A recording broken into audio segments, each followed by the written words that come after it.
and the one thing that's completely unanimous is they all say they will always surprise you. They will always do things that you just never thought they'd do, and they do it. And we've seen that with Freddie already. We've seen these moments where we're like, oh my God. The Earth Locker, chatting our way to being better Earthlings. Yeah, but now you sound like a Tesco commercial. Oh. Welcome to the Earth Locker with Tom, Rob, and Byron, where we unlock Earth's best kept secrets and make you feel a little bit better on a daily basis. God, let's hope that doesn't make it into the jingle. That we don't have a jingle yet. There Where's the glockenspiel? I asked you last week for a glockenspiel, and still no glockenspiel. This isolation is hard enough, Tom. But Byron, Can we must be able to order in a glockenspiel. Byron, Amazon haven't run out of glockenspiels. Amazon have ran out. I was trying to get some extra kettlebells and stuff, right? Yeah, just some extra kit. Gym kit has sold out everywhere. Everywhere. Everyone's double the price on their dumbbells on Amazon. It is a racket and a half. Oh my God. By the way, we should before carrying on chatting, we should introduce my beautiful, lovely. Well, who do we have today on the Earth Locker, Tom? I was just about to ask, did you discover any neighbors? Sir, this is a guest. Can we go professional here? So this is my lovely wife, Laura. The guest. Yeah, I've not just found her on the street like your hat, Rob. But I bet you found some dumbbells by the bins. You'd be singing a different tune. Oh yeah, I'd be bringing them in. Be all covered in dirty rabies and syphilis. Oh yeah. No! No! I really was like, look what I found, babe. Put it back. I went on some major rant last night. I was like, you would not believe I cannot get a set of kettlebells anywhere. But I couldn't believe that it's actually, I guess because, home gym equipment, people have just gone through the roof. I mean, I feel like I've been preparing for COVID-19 for the past 10 years because I've gradually been building up my garage gym. And then as soon as... You don't need any more kettlebells. No, I probably don't. Surely, but when COVID-19 hit, I was like, I'm prepped. You're not a man who's in shortage of kettlebells. That's just panic buying. It is panic buying. I need more of them. You have to go ransack your local police station gym. That's what. Yeah. They all are. Our police station closed near us, didn't it? Yeah, but that was a very old. It's a very old police station. Very fair weather police. There's also not a lot of crime around here. It's so safe there, and everyone has guns like America. Yeah, I think countryside up north. That's exactly what it's like. The policeman just got bored. Front door's unlocked, shotgun in the hand, on you go in Leicestershire. Well, there's a lot of farmers around here, so they've all got a shotgun. So they're like, we're kind of redundant around here. Do you know what? Me and two of my mates, Philip Egan and Mark O'Brien. Yeah, I'll name them. When we were really young, we built a camp in this hedge, and we kept going back there, and we'd stash in things and stuff. And one day we were leaving the camp, and the farmer came out and shot his gun wildly into the sky. And we were like, "Where is it? Where is it? We can't see where it is." Like diving into the stripped crop, on the floor. It was.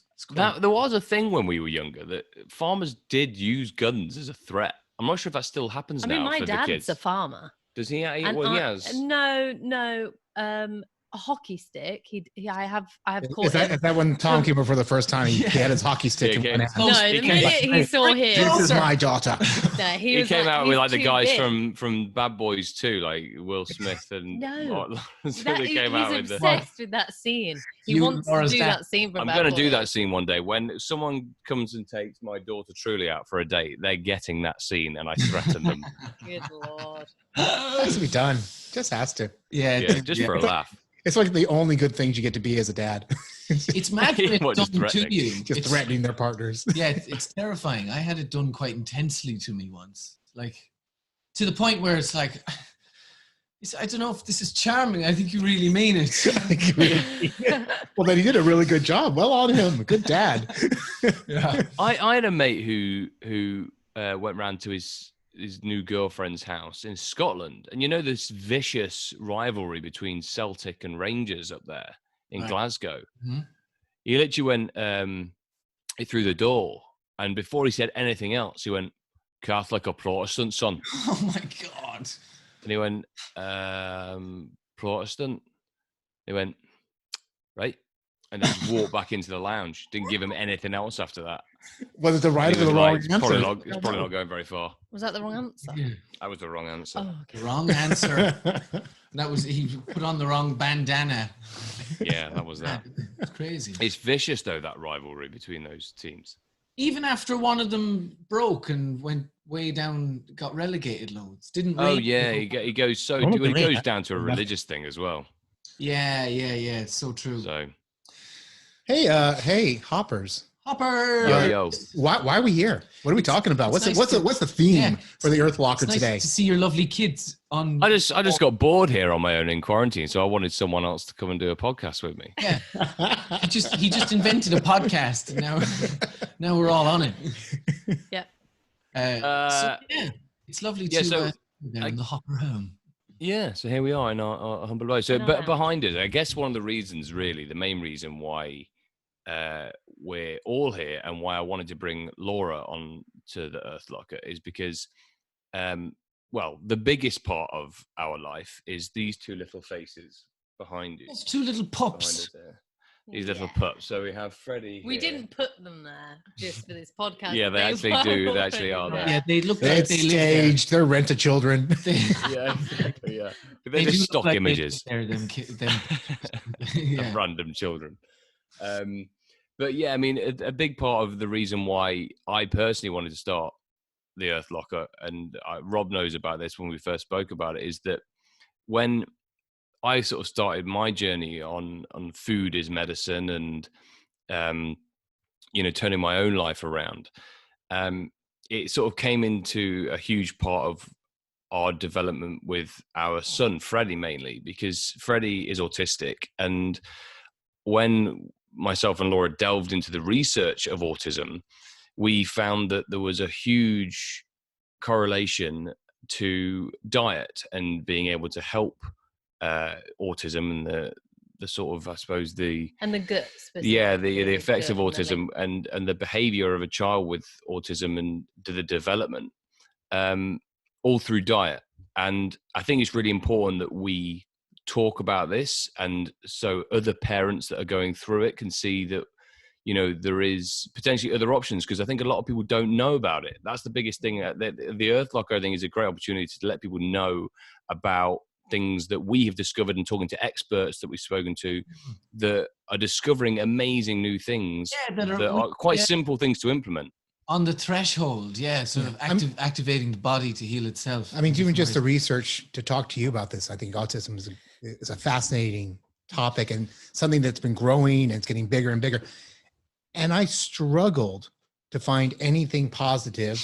Number one, there is no explanation of what autism is. There's a bunch of things. The Mayo Clinic website, when they're describing autism, I want to say the NHS, at least 5 different links I looked in online researching our little conversation. All of them said there is no correlation between diet and autism as a cure. Yeah.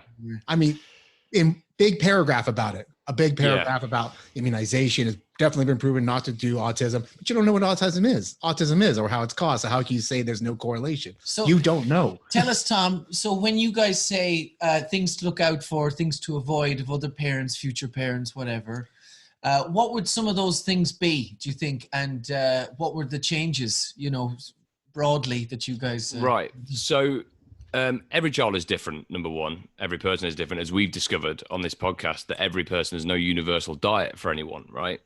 The one thing that came up the most would be dairy, sugar, and gluten. Predominantly sugar Yeah. for Freddie.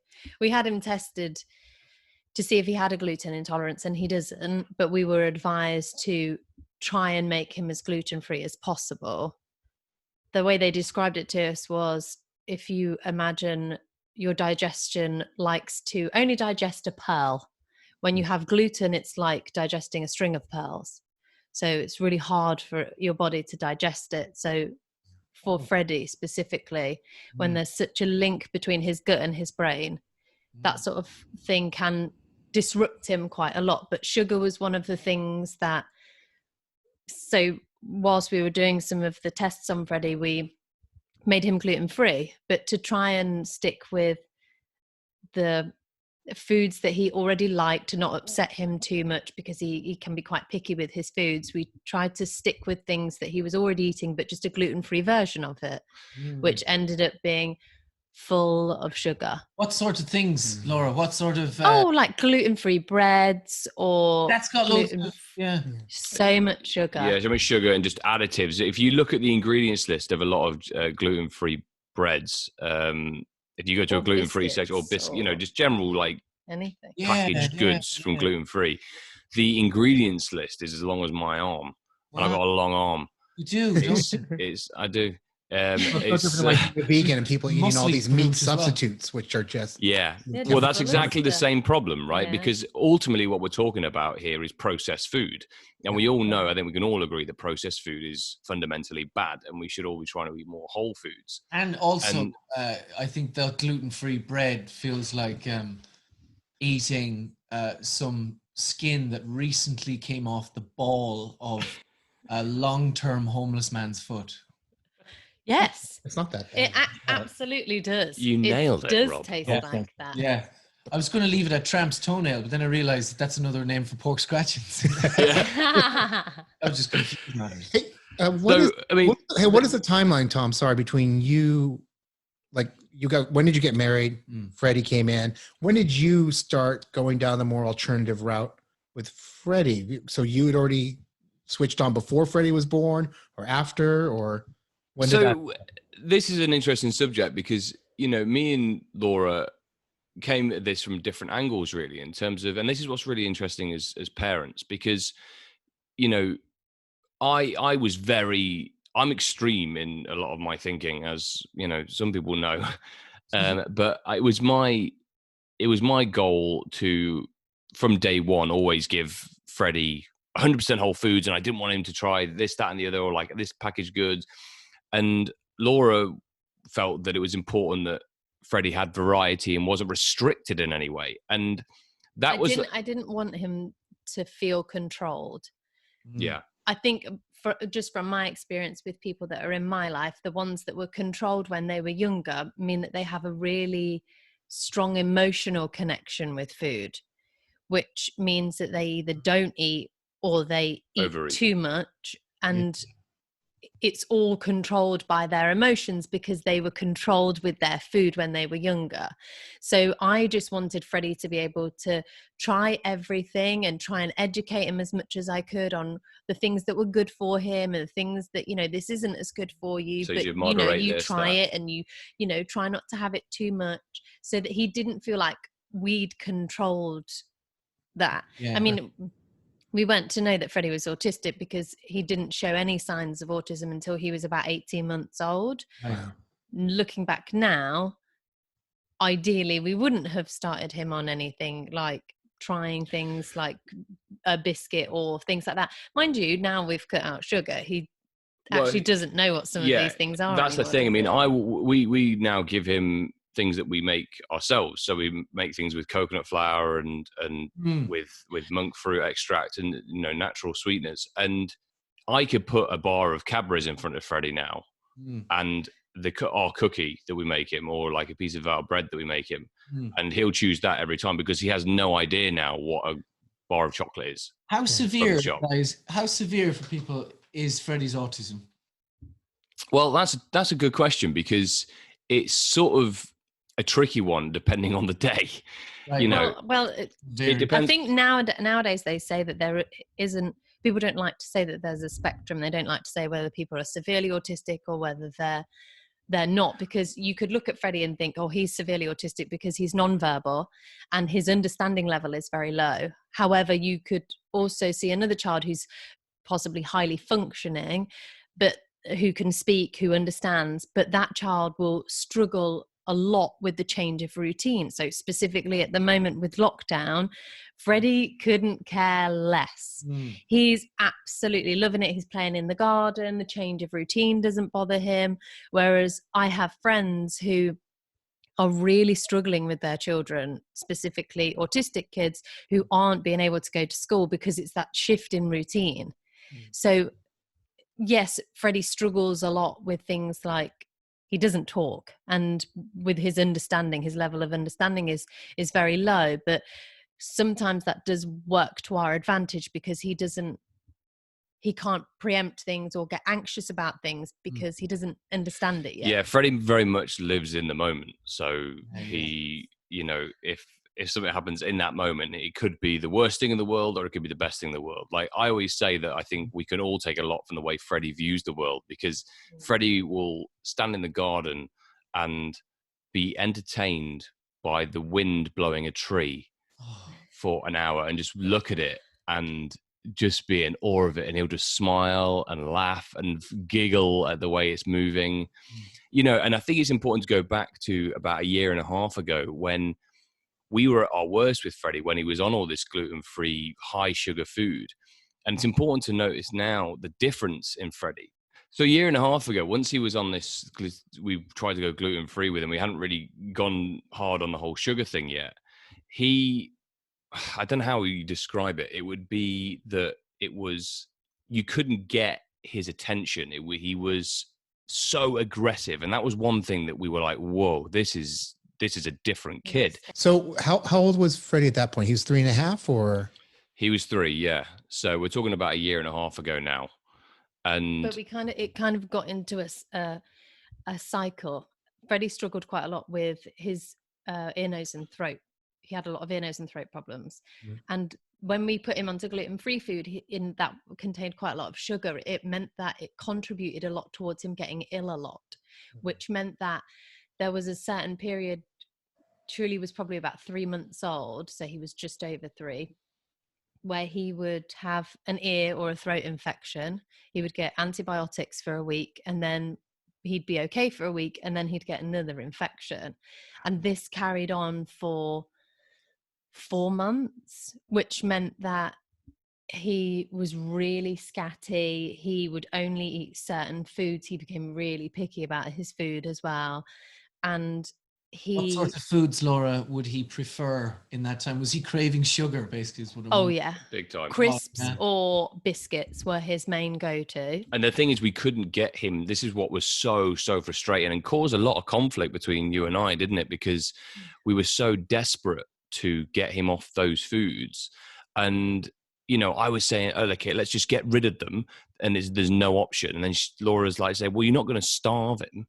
And it became this thing that we couldn't. It was this thing as well with being an actor, and Tom he predominantly works overseas, so he's not there. So then when he comes home, it's quite a shock for Tom to have left this tiny little boy that, you know, would occasionally get a little bit upset, that now was, a lot of people would say the word meltdown to describe someone with autism who gets upset, whereas for me, I personally think he's having a panic attack.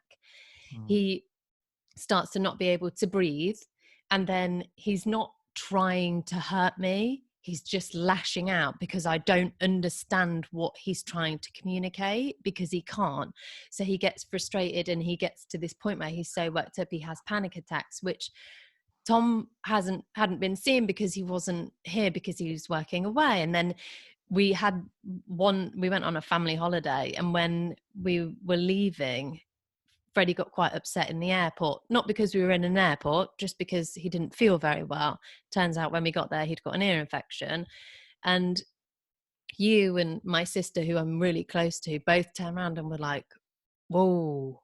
Yeah, like what's happened? Who is this He was just a different kid to the one I'd left, and wouldn't eat anything other than what I would describe as just pure junk. And what had happened, he got highly addicted to this food, which was just packed with sugar. Also felt like shit. Yeah. And then because he felt ill, he would then want more rubbish, and it was this constant cycle that we couldn't break. He ended up having a tonsillectomy in November of 2018, which actually stopped his infections. Right. But at the same time, we took him off the gluten-free food, and we were like, right, there is no sugar anymore. No, specifically refined sugar. And anything that he has now. End of 2018. End of 2018, yeah. Cool. And the difference now is crazy. He's Thank God. the calmest little guy. Yeah, he still has his moments where he stomps his feet when he can't communicate. He's still 4, but he doesn't. It was amazing. I mean, I remember there's certain moments that I'll always remember that I was like, oh my God, I've got my boy back. Because I felt like I'd lost him, you know. It was like this weird thing. I was like, where's my son gone?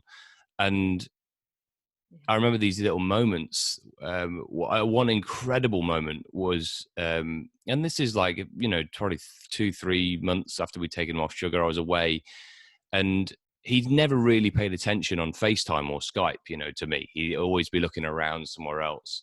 But there was this incredible moment where he was looking at me on the screen and smiling that I was there. And there was this recognition, and I'd just not had that from him ever. And there's these like huge leaps forward you get with a child with autism, that there's these moments that you think that's never going to happen. We're never going to get that with them, because they just feel so far from it. And then all of a sudden they surprise you and they do something, and you're like, oh my God. Like, and it's such an incredible moment for most people who have a conventional child. And we know this with Truly, because Truly so far is developing really well, completely conventionally. So we're sort of just taking it all for granted. Neurotypical is the one that's politically correct, apparently. And you take those things for granted. And with Freddie, you don't. Those things they're magical moments. Oh, also, don't get me wrong. He amuses himself so often because he spends a lot of his time in his own little world. And occasionally we get brought into that. But that makes him sometimes the easiest child ever. He loves running around in the garden. Like, he'll come to us when he needs food, or at the moment he's wearing pants, but he won't go to the toilet. He likes to use a nappy. Remember in Toronto, I drifted around and the hoppers were there in full regalia, and Freddie was drifting around and squeaking and having a laugh, and he was pantless for the entire visit, of course. I mean, that's the ideal for Freddie. I always thought that Rob and Freddie would get on very well because of the pantyless frolicking around their apartment. Desire to rejoin nature. I was going to say, I did look at you at one point, and you looked at Freddie thinking, it would be great to join you, Freddie. That's the way to live. Be sort of drifting around, you know? Yeah, the boy loves to be naked, for sure. We should get some naturists on the podcast, actually. Oh, yeah. You should. That'll be a good field trip. But yes, there's a field trip. Field, or apparently there's a Camden Naturist Club. Is there really? Is there? What, in the middle of Camden? Well, I don't know where it is. Maybe it's like, you know, it's being generous with the word Camden. Who knows? The whole district. I'm not too sure, but I think there is a Camden Naturist Club. Yeah, my brother-in-law is the best. He's a prison officer, and you know, he's in wash clothes, as naked as he can possibly be. Oh, I bet. Gets this job off me. Yeah, exactly. So, guys, when you, Laura, this is very fascinating. You know, I've spoken to Tom about everything else, and you know, I'm totally impressed from the stories he tells me of you, because of all you have to do, almost like a single parent, but then also with the autism. I mean, what is your community like where you are? Yeah. Do you obviously have some friends and family that you're close to, but how about other? You were talking about other parents with autism. Is there a big network? Like, how big? Yeah, I mean, I think. For quite a while, I struggled finding anywhere that I could go with Freddie where people wouldn't react badly to Freddie.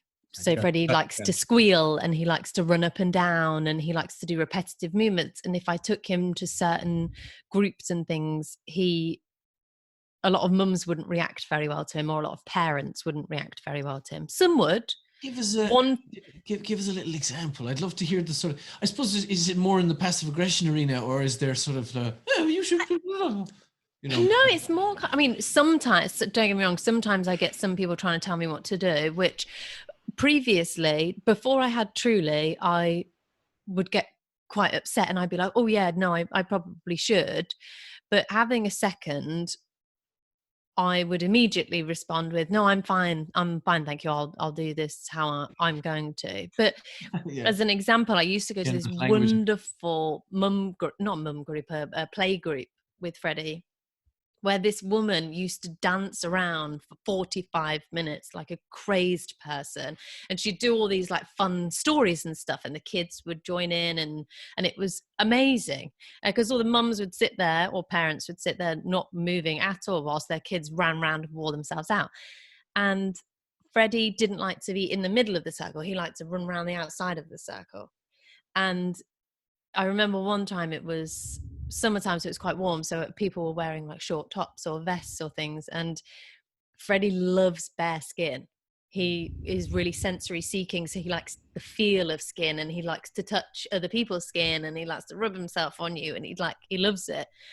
And he went along the line of women rubbing their backs, and a lot of them were wincing or like recoiling away from this small 2-year-old. And this one woman, he found her and he started to stroke her, and obviously she'd got the best skin in the room, and he stayed with her, and she loved it. And she was lovely. But all these other mums, it was the fact that they were looking at my son like, what's wrong with you? Not even what's wrong with you, like it was almost disgust. Yeah, to be so horrified. Well, also that his intentions were weird. Yeah. No, he's just touching you because you feel nice to him. And to be honest, I mean, I think I was quite ignorant to anyone that would have been like Freddie before I had Freddie. So maybe I would have responded in the same way because I wasn't aware. Yeah, I think that's it. Of autistic people, or that if they could behave like that or have these moments. It's out of the blue, it can be a bit, whoa. Yeah, which I understand. And I think I'd have been a bit like, oh, hey, oh. But the fact that some of these parents were looking at my son with pure disgust that he would be so close to he's 2. Why are you so But I think bothered? this is the thing, is like there's still a lack of education, I think, and just a general naivety that a child might be different, you know. I mean, I think which is why we want to raise awareness. And also for, like, when you asked Byron about groups, I couldn't find one. It was only when I fell pregnant with Truly that I went to go and see my midwife. And I said, "Oh, I'm sorry, I've had to bring my son with me. He won't respond to you because we think Freddie's autistic." And she burst into tears and was like, "Wow, you're doing such a great job. You should go to this group." All right. It's where I took my daughter. She's autistic. Yeah. And that's when I started, just before Truly was born, at like a local mum group. And I walked in and Freddie screamed because he was excited and ran to like a ball pit or something, and one of the other mums span around. She was like, "Oh, someone's excited." And I just remember feeling so emotional because it's like I'd found somewhere that Freddie could be himself, and people loved it, and they got all excited by Freddie and how he behaved and how he was, rather than who's this weird kid. That's brilliant. Yeah. That's amazing. I mean, that's definitely one of the most important things, you know, whatever the Earth Walker's about, it's about us, you know, as the hosts of this and what our journey's on. This is a big journey for you guys. Yeah. And this is definitely something we'll talk about now and hopefully quite a few times. Yeah. And it would, like, just having a community and people to talk to. Now Freddie started school. Freddie's at a specialist school, and the mums there, being able to have, or parents there, but generally I do text other mums. But the mums that I get to talk to from school, they're just, just having someone that understands it just from that point of view, whether it's a mum texted me the other day, she was struggling because her partner is a key worker, so he's still got to be at work, but her son's got to be at home because she can be at home, and he's really struggling with not having a routine, and having another mum that you can talk to that understands it is, it's so nice. Come here. Have they our autistic children? They forge friendships, you know, ongoing, and familiarities and stuff. Does that Depends on the child, Yeah. really. Yeah, I mean, Freddie has certain kids. I mean, certainly, I don't know if he does at school, but there are certain children in his life, or certainly certain people in his life, that he just gravitates towards. You know, and His cousin B, he loves her. yeah, But there how old was is a He's 6. she's 2 years older than him, but there was a distinct turning point for them when she started to wrestle back with him, and he was like, oh, whoa, a kid wrestling me, okay. And now he like lights up when she comes in, and he'll dance around because that was his game that he could play, but he thought he was only allowed to do it with adults because he can't do it with the little person when she arrived. So, but now he could do it with B. Like, that was quite a changing point. And so that's her admission to your house then. Yeah. She has to- Freddie Yes. I can Just kick her butt. This is why wrestling this is to the going to kitchen. work. no, she kicks his She ass. leaves absolutely battered. Good. Good. Keep him on the losing side for a fair few years. That'd be good for him. Although one thing I will say about relationships, and Freddie is very aware of men and women. True. He's very aware of the fact that his dad is the alpha male of the house, because he doesn't push his dad. Whereas with me, he will push certain buttons and try harder with me. Whereas with his dad, it's a no, and it's not that you and I parent any differently, or that Tom's stricter than I am. Actually, I think I'm probably stricter than you. Probably. But he never pushes his dad. Right. Whereas he Yeah, that's definitely okay. pushes I remember me.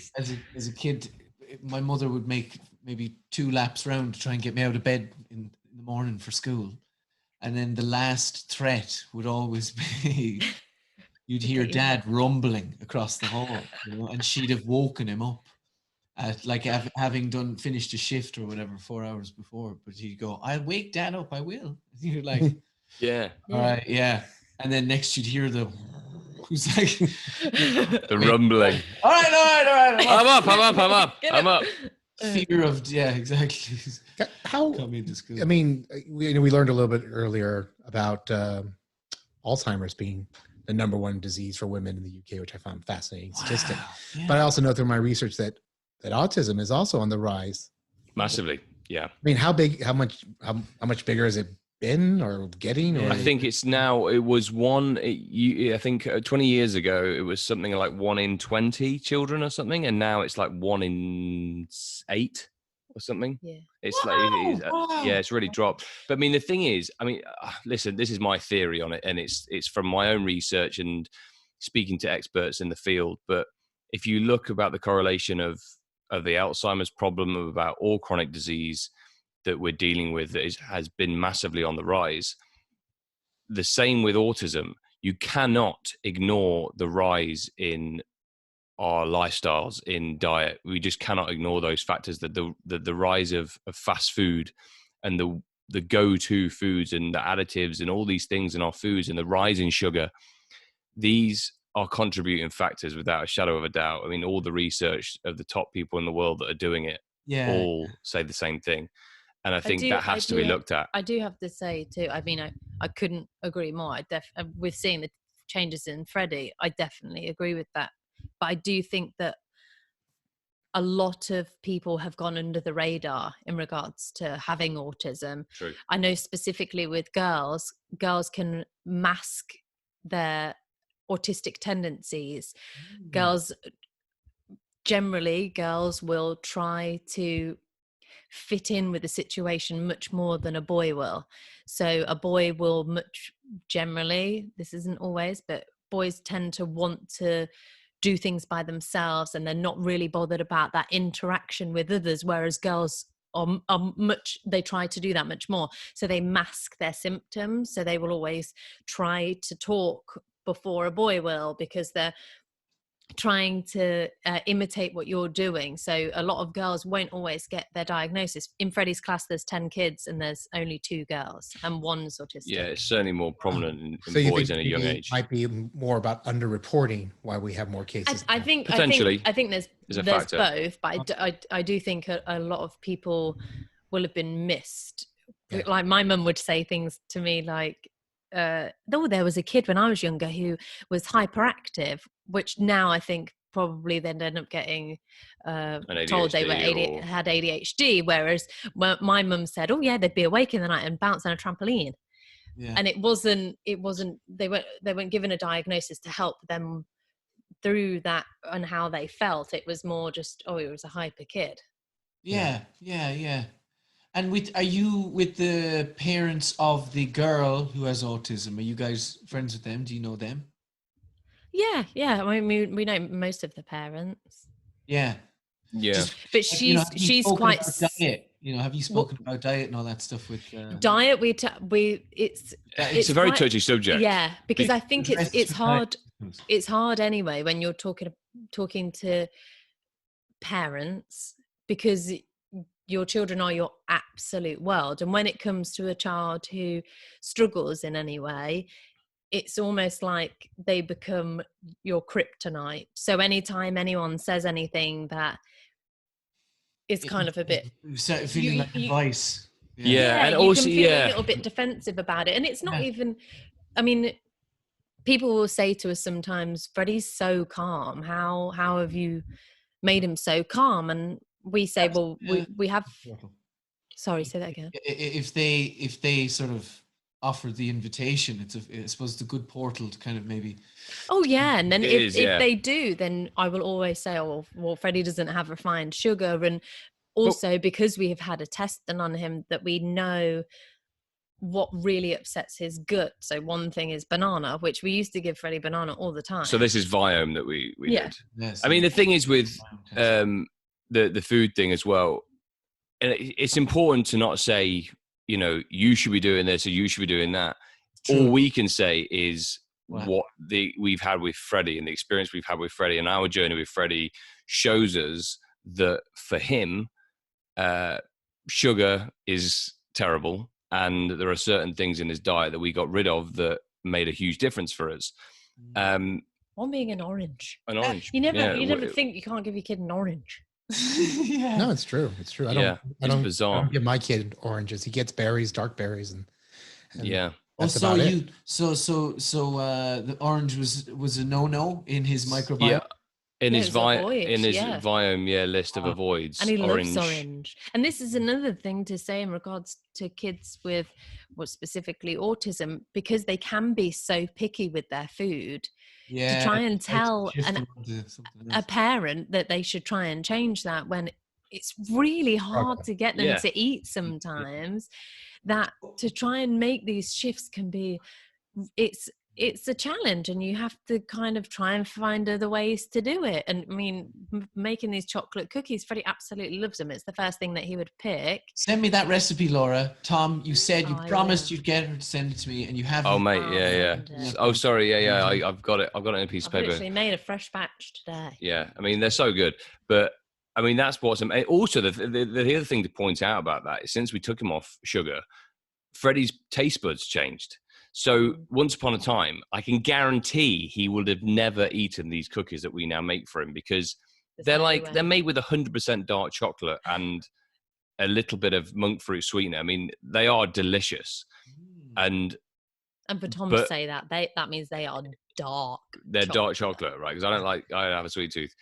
And he adores them and will go to them over any other sweet treat, which means that he no longer desires that sugary sweetness that so many people are addicted to, let alone the fact that he was highly, highly addicted to. So it proves that you can change taste buds to make sure that you want to eat food that isn't just sweet all the time. That Keegan Allen thing stuck in my brain, guys, where he said your body is scanning was breaking down the nutrition of the food and scanning, boop, boop, boop. Oh yeah, I can do this with that. I can put that there. I can, boop, boop, boop, boop, boop. But it comes to refined sugar and it goes,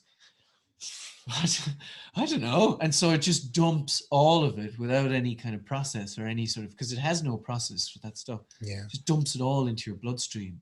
It just Yeah. goes, yeah, no scan required with you. Go. And Yeah. your body goes, whoa. Yeah, And- it's just a huge whack of inflammation to the body. Yeah. And Yeah. to a child with autism, or anyone with autism, but a child and a little developing brain, with a child with autism, their sensory glands are so sensitive. So if you create that inflammation and you create those sensory glands to swell, it will send them through the roof. Yeah. And he was so packed up on sugar during that time And that it's that's like- exactly it's what was like- happening. It's like a fuzz. It's like he's confused and he can't. Yeah, he's clouded and he couldn't. Clouded is a very good way of putting it. It's like a kind of an erratic brain fog or something. You know, you can't connect with him, and his eyes are this. Couldn't. It could now, Couldn't. but now it's a very different thing. Like, you can at least connect with him. And if I tell him, we're going to go do something, and I put my hand out for him to take my hand, he'll take my hand, and then we'll walk to wherever we're going to go. But it's also explaining the fact that with Freddie, if he was to sit in this room right now, he would hear the CCTV monitor going off, which is making the smallest Like buzz. hum. That's what he would concentrate on. And the more sugar he had, the more he would hear those extra noises. So they became deafening to him. So they were so loud. I mean, I suppose this is kind of me guessing. Does he wear earphones occasionally to? No, he double doesn't, calm? because he had so many problems with his ears. He hates anything on them, and he Right. hates anyone touching them. We haven't quite got to the point of him wanting to wear noise cancelling headphones, but hopefully at some point we will. But he does like to. He puts his hands over his ears, but he does like to kind of do this quite a lot.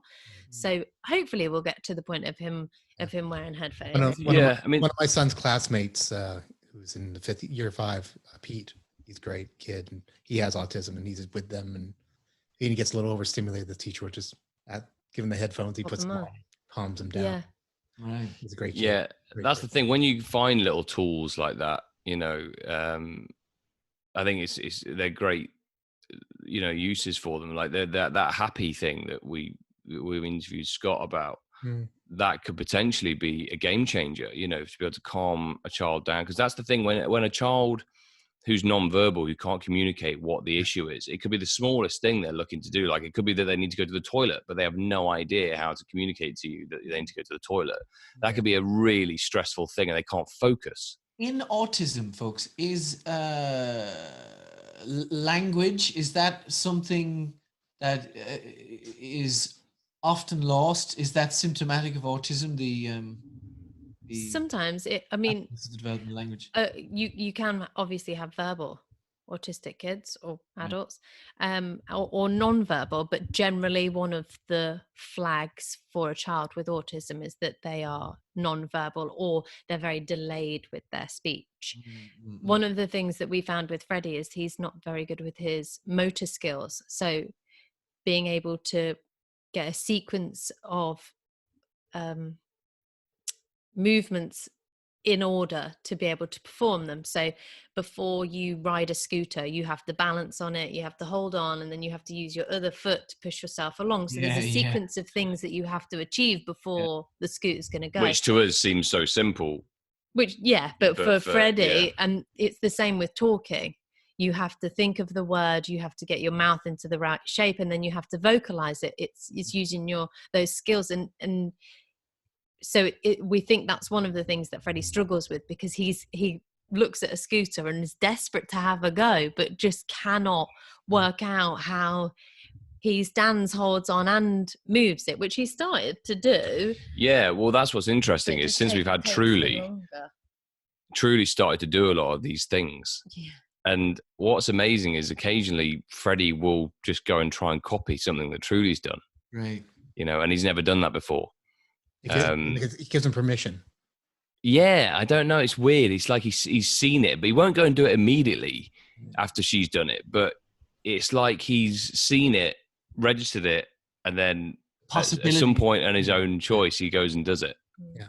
But then Freddie would do things that truly would do when he was younger. He would point to his hair if you asked him, Freddie, where's your hair? Or he'd turn around to his name, or he'd occasionally repeat words. It's just at a certain point that stopped, and he started to regress, and he wouldn't do those things anymore. And then because he got ill all the time, he just plateaued. Didn't do anything. Yeah. Which now, hopefully because he's starting to feel better, that's why he's starting to process a little bit more, and he pays attention a bit more. And I mean, the school that he's at is phenomenal. They get him in first thing in the morning, and they know that Freddie needs to let off a little bit of steam before he can concentrate and pay attention. So he does like a sensory circuit. How does he do the letting off steam? He'll go into the hallway and he bounces on a trampoline. He has to do it in bare feet as well, so he can feel everything. He bounces on a trampoline, and then he has to walk along all these different, they're kind of like domes, but they all feel different. And he does this circuit several times. He's just doing his HIIT training. I've just got him very well trained. Yeah, he basically goes to the gym as soon as he gets to school. He gets in early. Sets himself up for the day. And then his amazing key worker that looks after him will sit and rub his feet. Oh. And then he gets to a certain point where he's like, okay, and he'll get up and they'll go off to the classroom, and then he starts his day. But it's just kind of getting everything in order for him, ready to be able to concentrate and start learning. Does he do any hand signaling or cards or anything for communication? Yes, he's started to use picture cards, but predominantly for his choice in crisps. And now let me tell you, you could put 20 different versions of crisps on a wall, and he would pick the exact one that he wanted, which means that we have to make one packet of crisp. They last 20 times, because we just have to get him. We ration him so that we don't want him to have too much of those sort of things. But he signals more, and he will do food as well. But again, this is more for a packet of crisps, because this is the thing. I mean, it's all about motivation for Freddie, right? So, and he's motivated by certain foods and maybe the movie he wants to watch. But apart from that, like he doesn't take part in what we would call conventional play.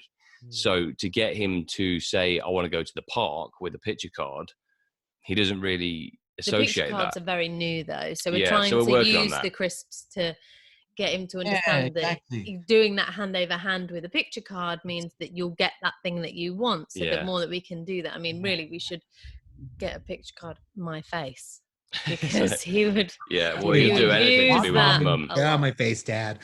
Oh yeah, he's a mummy's boy for sure. Yeah, I think because he's spent for such a long time, it was just me and him. And he got to a point where when he was really poorly and he was getting ill all the time, he would have one of his panic attacks. And I would get so upset that he was so upset and angry at me or lashing out that he would be put on the naughty step, and he would sob and stare at me. And this is the only time he'd give me eye contact at that point. And he'd put his hand on his ear. And then I'd go to the doctors, and sure enough, that ear is the one that he had an ear infection in. But it got to this point before he could try and do something to try and show me that he hurt, and it was hurting. Right. So because we went through all of this together, now I'm the person generally that he goes to.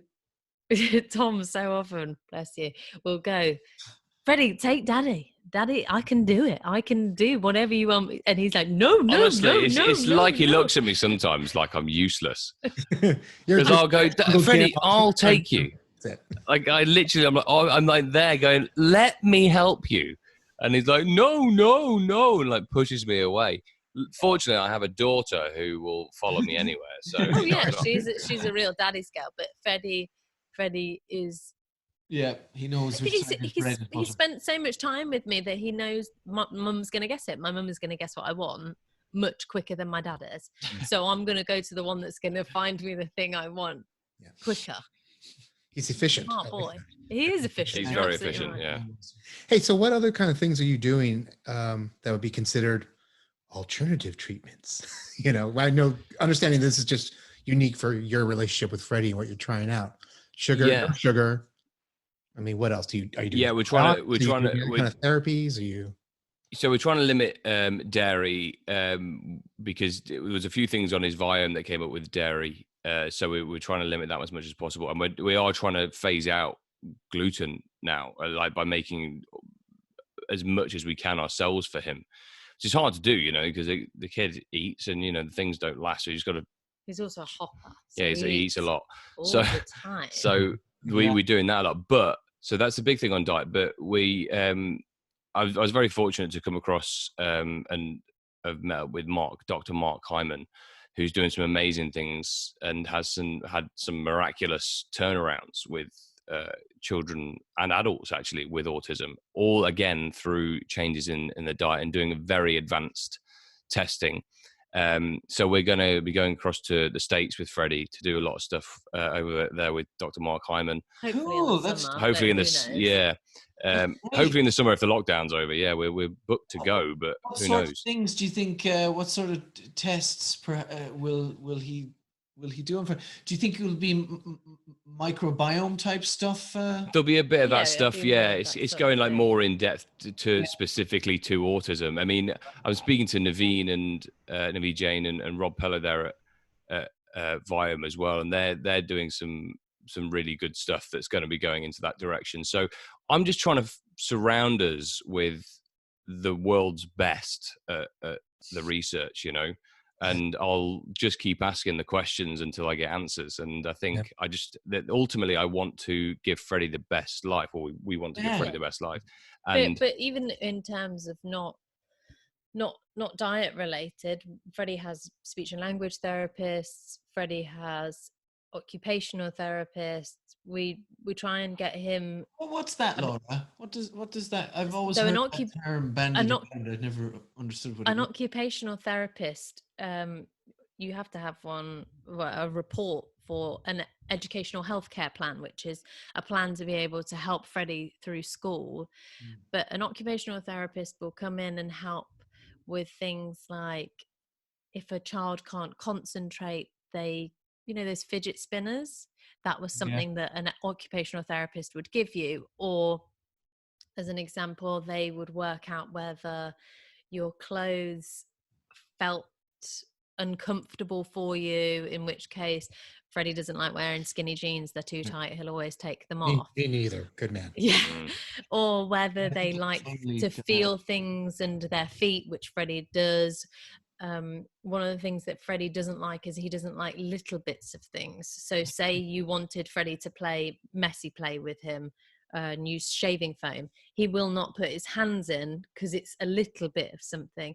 Freddie likes to be submerged in it. So if you put a bath full of shaving foam, he'd get in and be like, woo, this is great. This kid's style. No, I know, you get on so well. But an occupational therapist is just kind of minimizing the things that could distract or take away from your learning or being able to pay attention, or the reasons why you might struggle with things. So again, another one would be food. So certain textures for Freddie are an absolute no-go, which is anything that's too... I mean, the one thing we do actually get him to do, which is quite wet, is a smoothie. He has a smoothie every morning with a crazy amount of good stuff in. But anything else like soup or a stew, anything kind of on the soggier side is a no-go. He likes he's got his thing about something that's crunchy on the outside and then might be softer on the inside. So anything with like meat, so we end up getting him any kind of because we make him our own bread now as well, like with coconut flour and stuff, so we try and fill that. So but there's certain meats that are really good for him on his microbiome, so we try and create the crustiness on the outside, and then fill it with like a softness of the forever meat. trying to hide So you're food. literally trying to find ways to disguise the goodness to get into him by creating those textures we know he likes. You baking turkey into bread? Yeah, pretty much. Basically. Yeah, I mean, we'll stuff it in there. Opposite. What are his meat superfoods? The I'm just turkey curious. is the stuffing. Turkey. Turkey one of them. is one of his superfoods. Yeah. But I can make Me too. like I make chicken leek and bacon pies, Mm. and Which Freddie are would sensational. not touch it. Mm. But if I put that in a sandwich, he'll eat it. He just cannot have it as it is Yeah. because it's too wet and there's too He needs much that going on. He crunchiness. needs Yeah. the sandwich. So in the sandwich, he gets the crunchiness of the crust of the pie. And then the softness in the middle. Yeah. Yeah. He likes, it's like an armadillo. turkey. It's like an armadillo. I do think as well, it's one of those things where he's still 4. So I think there are things that he's still exploring. I remember there's no way I would have eaten Brussels sprouts when I was younger. Yet now I think they're great. Because I make him real good. Crunchy. Do you know Yeah. what? My niece and nephew, I got them a little mini grand piano for Christmas. It was a lovely. Oh, thing. well done. That's cool. They mostly play it with their arse. Perfect. Jimmy, There you because go. they're 2.5, 3 years old, and they're just sort of in a phase of. I know it's a little bit younger than Freddie, of course, but they're just they're 3. They're Yeah. Exploring about it, to yeah. be 3. Well, this is a Yeah. big thing, is that there's certain behaviors that Freddie has, or, like, for instance, being a picky eater, there's certain amount you have to go, well, he's still 4. Yeah, It's there's not all of it, is it? Oh, because he's got Also, autism. another thing as well, Tom Hopper likes the same things. I mean, you explore much more with your diet now in terms of you make things a little bit more differently now. Whereas not long ago, Tom would eat the same damn thing most of the time. It was a sort of a bed's worth of leaves with some sort of. Once upon a time, I yeah, went down the yeah, whole. Yeah, I went down the whole. I just want green bit of protein. It was kind of like what you would call like the bodybuilder diet. It was very bland. Right. I wasn't very really. grumpy. Yeah, and it just wasn't good. It wasn't fully rounded. Whereas now I try but to eat as much before- variety as before possible. You were reasonably happy with eating the same thing. Mm. Whereas Freddie's 4. Yeah. You give him the same thing all the time. He gets bored and he's like, Mm. absolutely not, woman. Go find me something else that tastes a bit better. Or Crisps, I tell thee. Or- no. It's like the one word he knows is no. Yeah. You give me that recipe, Laura.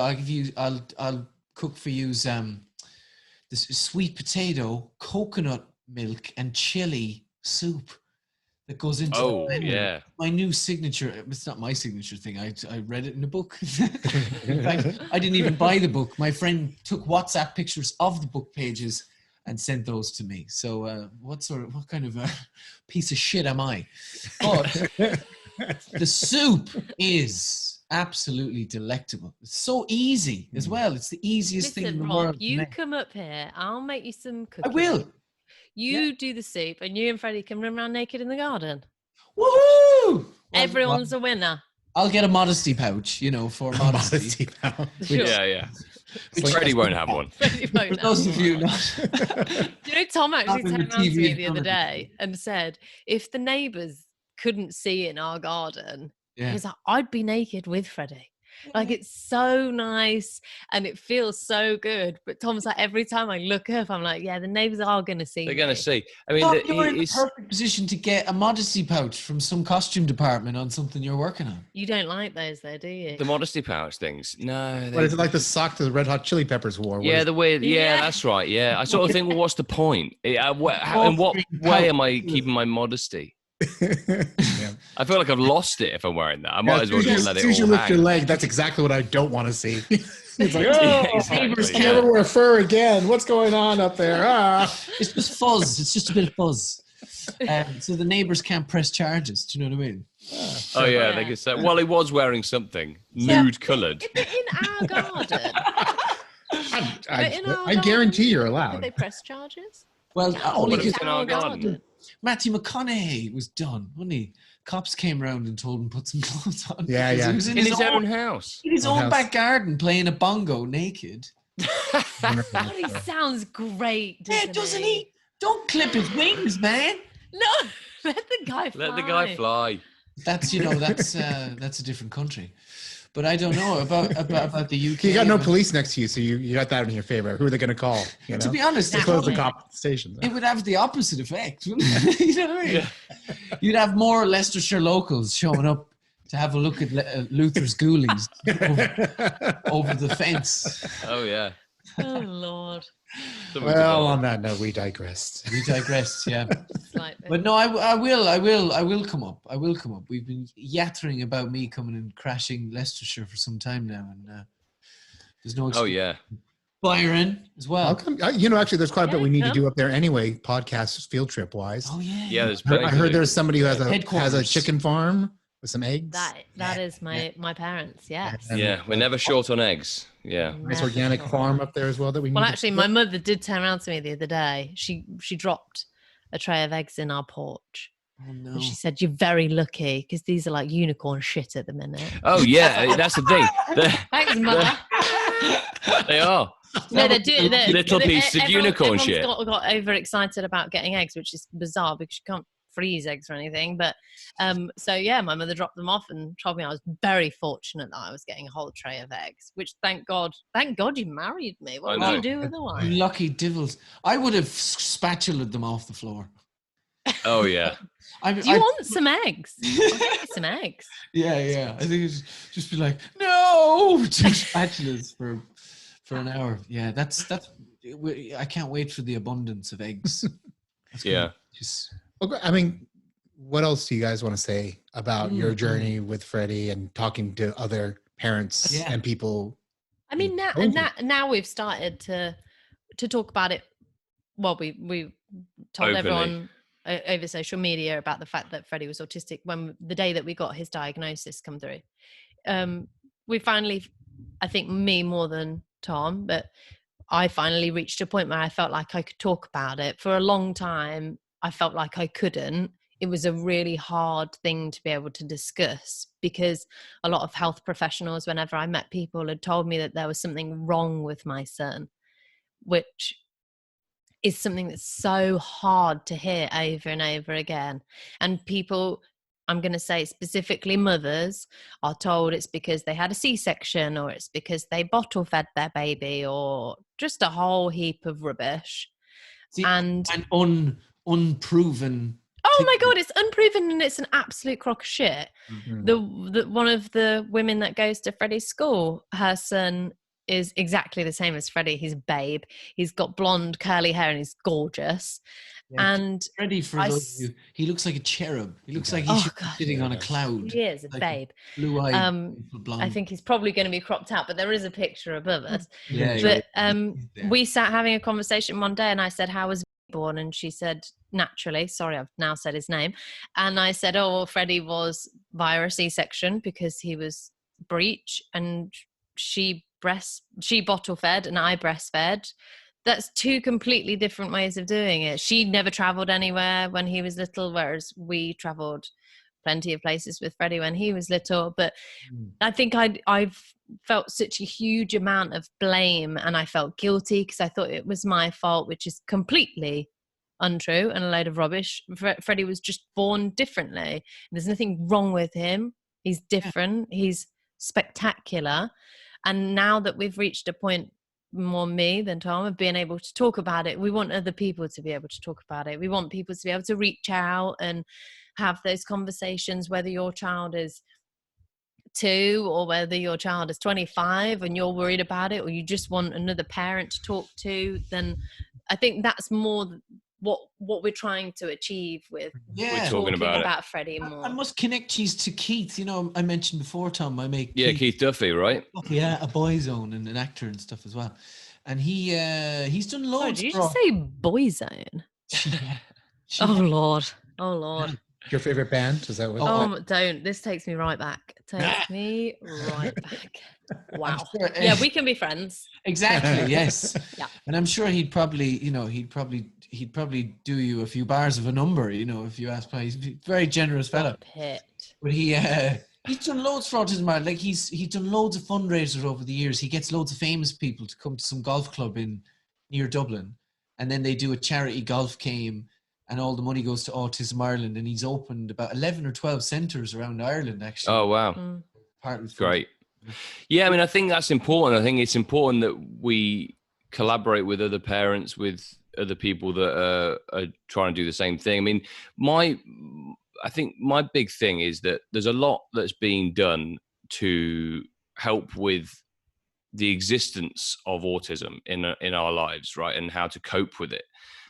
I think my big thing is to try and raise enough awareness so that, and we spoke to Dr. Momo of IM about this, is that to try and find out what causes autism and then how to really get to the root cause of it and see if there's a way to either prevent it or to make life so much easier for those people with it. Because there's so much that's been doing, like, oh, you can try this, you can try that. I'm thinking there's got to be a way to find out what is going on there. Yeah. And I think that's part of my personal mission, but I think both of us, that's what we want for the future of Freddie and for other people, so that we can no longer have this kind of weird mystery of like, what is it? There's got to be an answer. And that's my mission anyway. And then trying to raise awareness of autism as an entity, let's find out what causes a thing. Yeah, absolutely. But also the acceptance of absolutely, of course, of autism and just everyone's different. It's just some people are a little bit more different than others. Yeah, absolutely. To be honest, Freddie being autistic really works in our favor sometimes. We never queue anywhere. You don't stand in a queue. Like, if people get you on the plane first, they let you off that plane first too. I mean, it definitely works in our favor, doesn't it? It can do. So I think, mine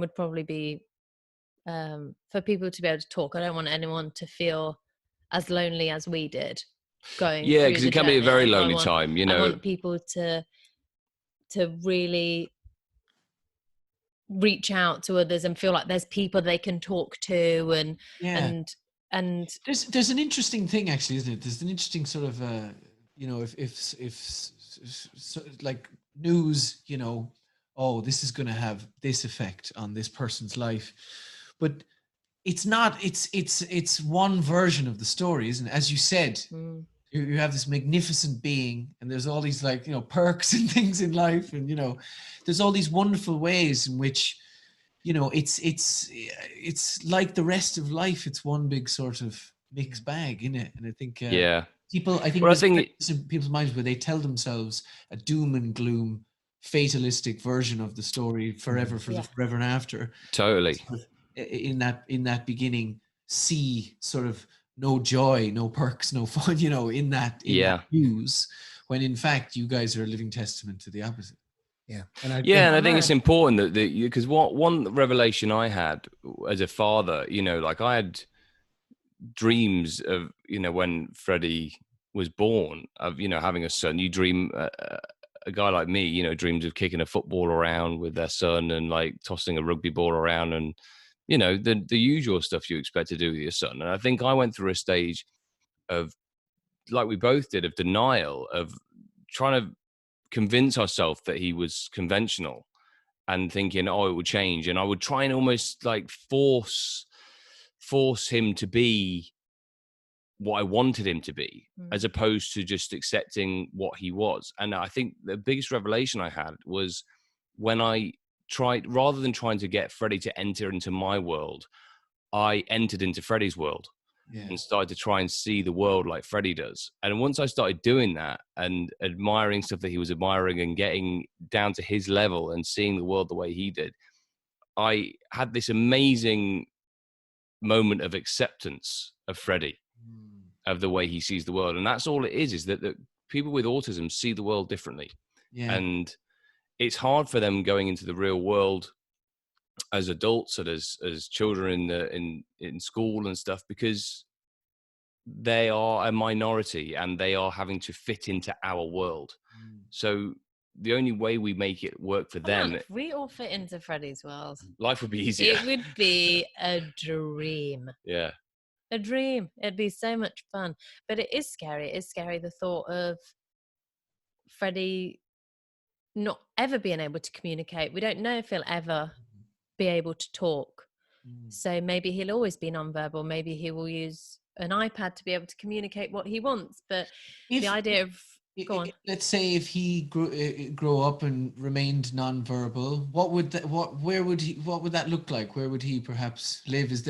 What's the sort of, do you guys know much about the structure in the UK for such a thing? Or there's various different systems. I mean, they have like care, a sort of assisted care homes where they try to. You can get respite if you want to. You can send kids to different homes to be able to. I mean, ideally, we're in quite a fortunate position that we would hopefully always have Freddie live with us. Or if he wanted to become independent and live on his own, we'd hopefully be able to provide that for him. But I don't really know how it works as they get older, because you've got absolutely no clue. Some people say to me, oh yeah, my son didn't talk till he was 8 and then I can't shut him up now.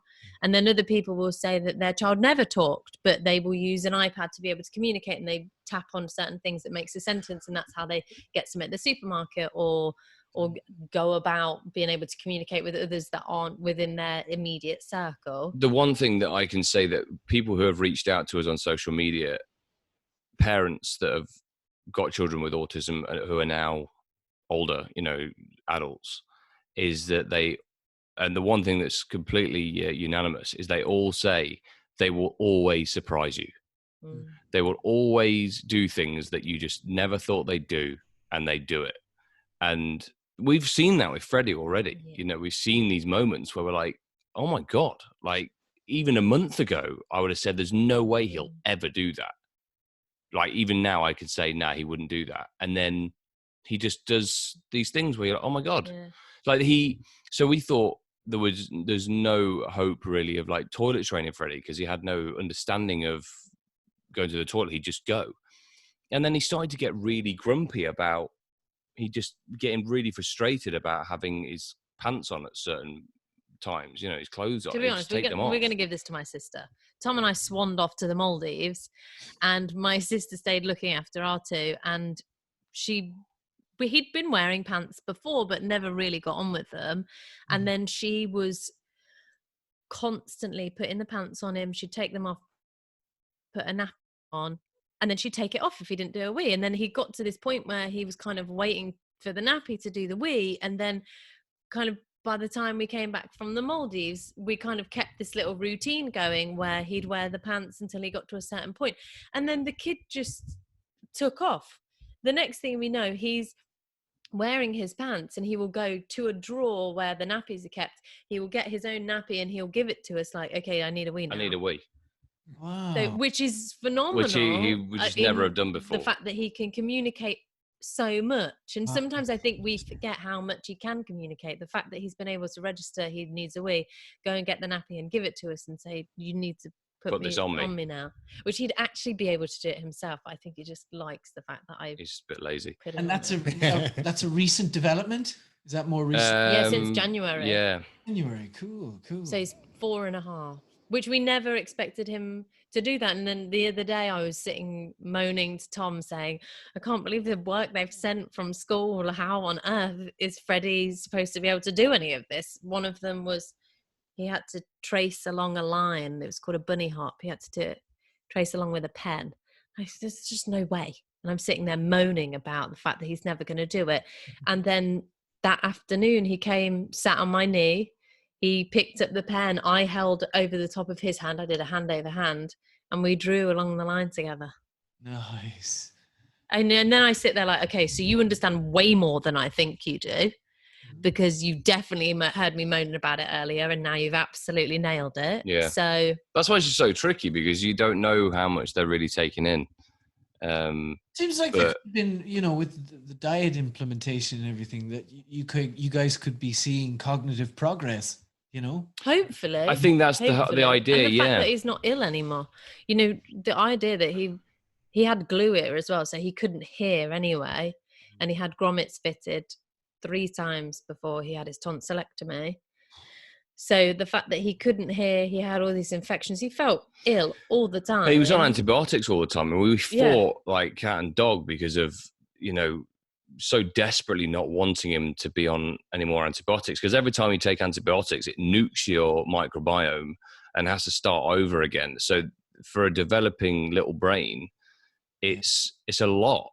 It's a lot on his little body, and we just were fighting to not put him on more antibiotics. And he has been off antibiotics for quite a while now. Like, he's not had it since, we've obviously like built his immune system up. Since his tonsillectomy, which is and took him a off year sugar, and a yeah. half ago, Oh. he's had antibiotics once for a chest infection. Yeah. Whereas he was having them every 2 weeks. That's great to hear. Yeah, Yeah. amazing. So that giving him All of it, that respite, giving him that break, his system that break, and giving him all the nutrition that he needs, and giving his brain everything that it needs to help develop. And also knowing the things that are really good for him. So knowing avocado oil is really good, and blueberries are really good, and pumpkin's really good. So we try and get as much as we can into a smoothie in the morning, so we know that he's had a huge amount of the good stuff. products that are amazing for him first thing in the morning. That's the first thing that hits his stomach. Yeah. So that we know he started the day with a great boost of goodness. Yeah. Before. And that's what's so great. Go on, sorry, Tom. I was going to say that's what's so great about the Viome thing, because we got given a calculator So good. for a wellness calculator for Freddie. So there's no guesswork. There's no like, oh, we heard this is supposed to be really good for people. We heard this is supposed to be really good. That's really I heard good. bananas are great. Nope.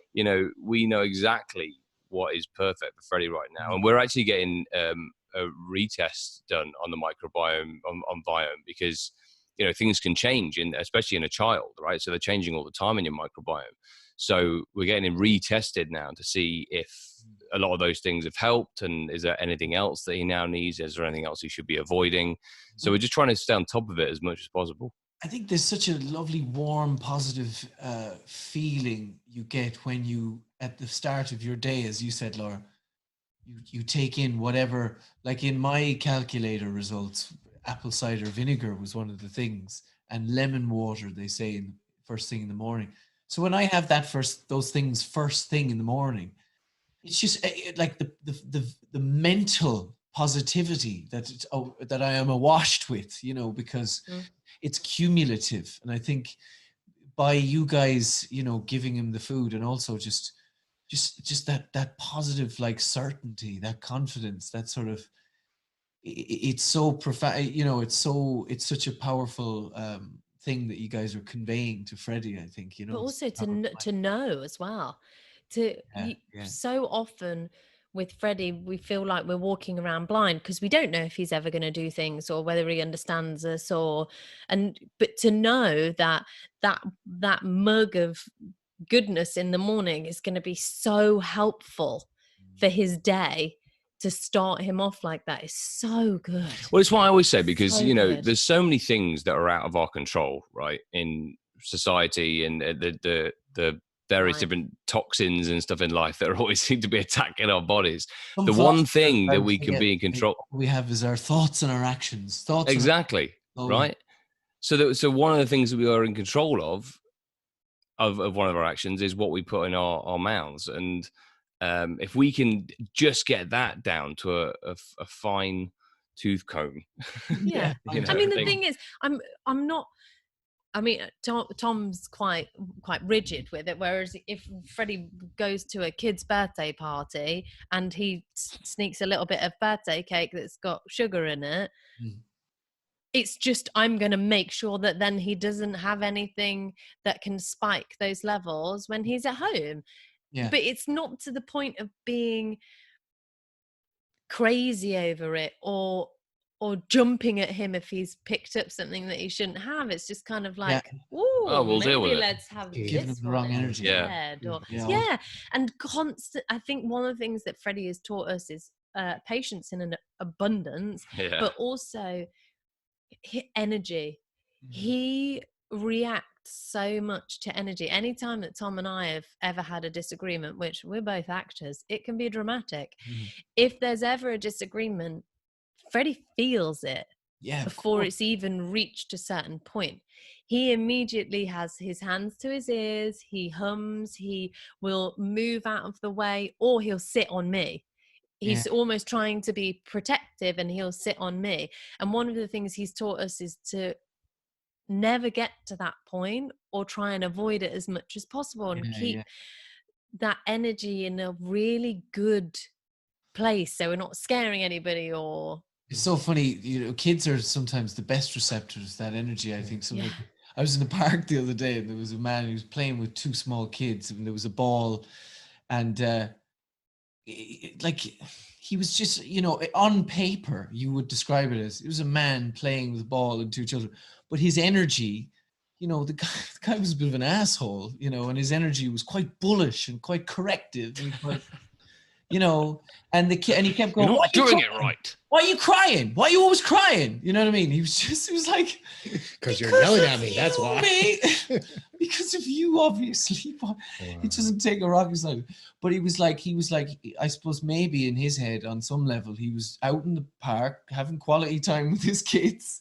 Is the way he was supposed to, completely blind to the fact that he was just broadcasting this really bad energy, awful energy, which I think that's the stuff that causes trauma, over long periods of time. It's like, it becomes a chronic problem. But then and it's hard because you don't know why he's doing that. That's you know what I mean? Like, you don't know why he is behaving that way. Maybe that's how he was taught to behave with the ball or whatever. And like people work in different ways. It's just one of the things that we found with Freddie is, I mean, geez, he's taught you and I to be much cooler people, for sure. Yeah, well, I think you have to be. As parents, it's a crazy journey being a parent, and I think you're learning every day. You never stop learning, and just nicer. Like, you just learn to be so much nicer and not judge people.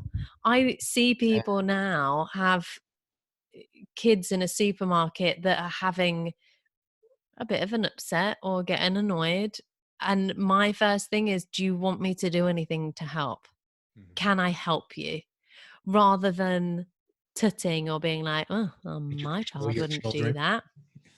Well, I'm really freaking happy for you, sweet. But I think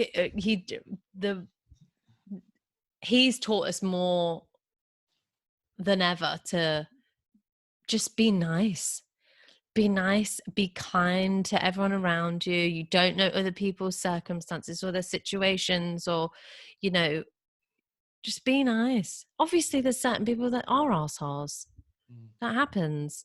But open a can of baths on them and do you know what I mean? You're just an asshole. But I mean, it's been a bona fide spiritual journey, I think you're describing. And just trying to be. I've met this woman on a plane once. Do you remember when we came back? We went to visit Tom's brother in Dubai, and Freddie loves certain noises, which is why we think he might be quite musical. But he had the tray folded down, and he was flicking it, and it would rattle. And the woman that wasn't even in front of him, but was in front of me, kept tutting. To which I'd reached a certain point where I was getting quite annoyed with this woman that kept staring at my 3-year-old son and tutting at him. And so I got up out of my seat and I walked around and I said to the woman that was in front of Freddie, not even the woman tutting, "I'm very sorry that my son is flicking his tray table, but my son has special needs, so he doesn't understand that he's not allowed to do that. He doesn't understand that could be irritating, and I can't explain it to him." To which the woman was like, I'd not even noticed I've got my headphones in. And the lady that had been tutting then grabbed my hand and said, "I'm so sorry, I didn't realize, but, I've been up all night and I'm very tired. And, he's just making a lot of noise." To which I said, "Well, yeah, but even if he didn't have special needs, this is a really long flight. And it's a child. Don't get annoyed about it. It's not his fault that you were awake all night." So you can't get annoyed at him for playing with the tray table, regardless of whether he's autistic or not. Yeah, you got to be the master of your own house. Yeah, absolutely, Rob. You are the master of your own house. Don't get me wrong. There's no preachiness about this. I still lose my shit sometimes. I still get annoyed about things. I still get angry. I think it's just trying to like do it in a different way that's not too mean to others. Yeah. Tom's sitting there like, are you sure? So guys, what are the next steps? Where we're going to take this this journey and autism? Who knows? Well, yeah, I mean, I think that a lot of that is dictated by Freddie and his journey. Yeah. And day by day we see where he goes. But I think our big thing is reaching out, like I say, to the people that are making a difference. And if there's anyone listening to this or watching this that thinks that they could help us get the word out there or get to the right research, who you're thinking, oh, well, we're doing this, that, and the other, or I know someone who's doing this. Yeah. Let us know, because we want to know about it and we want to find out more about it. And I mean, on a personal level, and absolutely to whoever might be watching this podcast in the future, come on the show, reach out to us, and let's talk more about this, because it's obviously a topic that's close to us because we're friends. We're not just co-hosts on the show, So this is dear to our hearts. Bring it on. Yeah. It's just to keep the conversation going and help people understand everyone's not alone with their journey. Absolutely. Yeah, great. Well, thanks for having us on, guys, to talk about it. Me. Now I know why Tom hides out to do this. Yeah. He loves it. Thank you so much for listening to this episode of The Earth Locker and all the amazing information we got from talking with our co-host and his lovely wife, the Hoppers, about the amazing journey with their son. If you like the information we gave today, please be sure to like, follow, subscribe, tell a friend, send a messenger pigeon to your grand wizard in Fairway Land of Magic, something. Anyway, just like it. Give us some love, and we'll give some love back. Thank you so much for listening to The Earth Locker, and tune in for the next episode. The Earth Locker is produced by Byron Knight. Edited by Luna Wolf of DisturbiaFilms.com. Director of Photography, Christopher Assock. Technical assistance by the multi-talented Storm Stewart. With big thanks for technical support from Cheat London, coloring and finishing post-production, cheatit.co, and the Flow State Productions. Listen, lads, the Earth Locker podcast is opinions of the host and of the guests, and it's not Bible, it's not fact, it's just a platform for sharing ideas, right? And all the content of this podcast is solely owned by us, that's right! And copyrights reserved by the Earth Locker. The content here should not be taken as medical or financial or psychological or spiritual or bestial advice. The whole point of this podcast was to bring people who spent their lives studying something on to share with us what they know, and then essentially improve planet Earth. So the show's for informational purposes. It's for sharing ideas, having a laugh, and because each person is so unique and so saucy, you got to consult your own doctor for any medical questions. You got to talk to your financial advisor if you're a big shot on Wall Street. And if you wish to invest in this podcast, we will take any size investment. Down to 20 pence, anything you have, any spare change. And speak with your elders about personal and spiritual matters. They know shit. They've lived it. All of us slightly younger crowd, we're just riffing. We're just pretending we know. The content of this podcast might have settled during transport, and batteries are not included. God, let's hope that doesn't make it into the jingle.